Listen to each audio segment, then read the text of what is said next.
చోట చోట నాయకుల వల్ల కొన్ని అన్యాయం జరిగినట్టు ఉంది. కానీ కేసీఆర్ మాత్రం ప్రజల కోసం పనిచేయడానికి మాత్రమే పుట్టుకొచ్చిండు.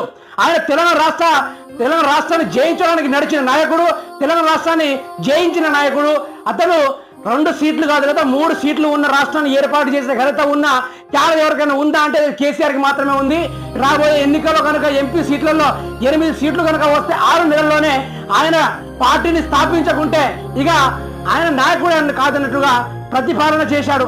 ఇవన్నీ చేసినాక కేసీఆర్ తన కళ్ళ ముందు రైతులు కంటతడి పెట్టుకుంటా ఉంటే చూసుకోలేని మనిషి. అటువంటి స్వభావం గల నాయకుడిని ఎన్నుకుంటామని ప్రజలు తేల్చి చెప్పారు. మరి ఎన్నికల్లో ఏం జరగబోతుందో చూద్దాం. కానీ తెలంగాణ రాష్ట్రం బాగుపడడానికి మెయిన్ రోల్ ఏదైనా ఉందా అంటే అది కాళేశ్వరం మాత్రమే. తెలిసిన వాళ్ళు ఈ రోజు 2 రకాల పంటలు పండిస్తున్నారు.